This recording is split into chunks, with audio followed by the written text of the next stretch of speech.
Hey guys, it is Mark Coe for the 18th of March. I'm going to take a look at a couple of markets that had some movement today, and really, the idea of asking yourself, can I continuously find this? And what I'm so happy about with the subscribers in the room lately and the people that are really finding these areas and dealing against them is the difference you're seeing in P&L. It's really something nice to see. So let's walk through a little bit of crude oil. So think about what the thought process has been in crude oil.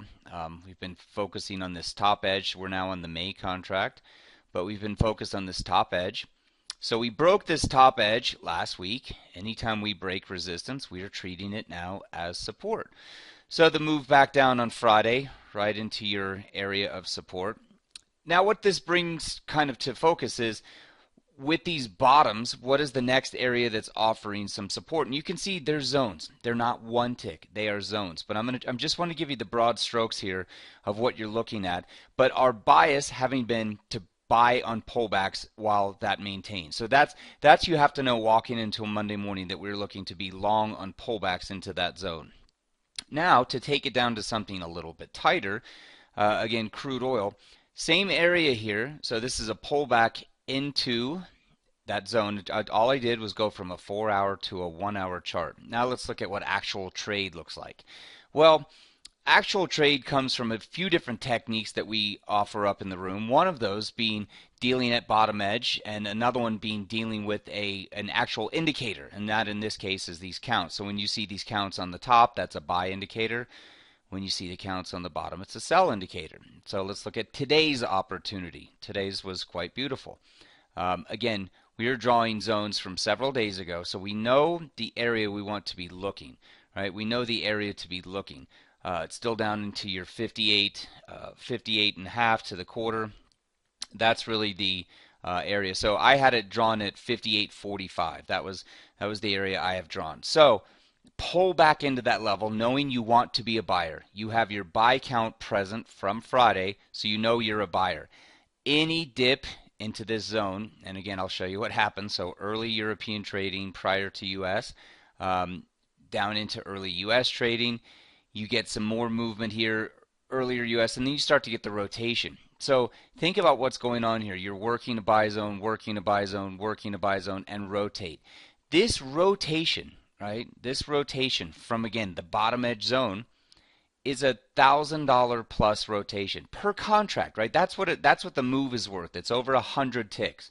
So ask yourself this: if I'm paying attention in a room where you're offering up these trades and these opportunities, let's say these trade opportunities on a daily and weekly basis, how many of those can I grab?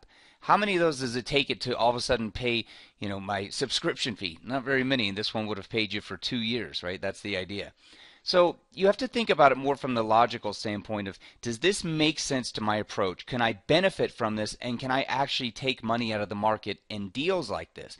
That's what you have to think about. If you walk in knowing what your bias direction is, knowing the way you want to be dealing, and knowing the zones you will operate to buy those longs, to sell those shorts, right? That's a huge advantage to your trade. And then the biggest part of it, what you always have to consider, is what did it take to risk to get it? Right? It's not good if you have to take $3 to make $1. But when you reverse that and you risk $1 to make $3, all of a sudden now you're talking. It's a very different approach. So again, it was a nice little move, but all very diagnosable, if that's a word. The diagnosis of the setup was there, and it remains a very consistent thing that we're seeing in the market, where you're seeing this continued volatility. And crude oil gives you that on a pretty consistent weekly basis. E-minis today, E-minis continue to try and rotate higher, but we again have been buy side, and I'll just show you some of the short-term E-mini trade today off of US session. So here you are, bottom edge US session, again with your buy count, with your zone, with your buy count, with your zone. Right, so it's a short-term zone created all during the US session, accelerates from it. There's your buy count. There's your tap back to the bottom of the zone with your buy count, right? 28.29, 28.29 gets you 28.41 inside of the afternoon. That doesn't sound like tremendous, but it's 12 S&P points per contract. Again, that's $50 a point. It's a $600 move with almost no downside, right? I mean, think about how small this zone is. So again, that's really what you're getting out of this service. So hope you guys had a good day. Nice start to the week. Some good opportunities here. And we'll see what the rest of the week has for us in store. And we'll go from there. So have a good one, guys. Cheers.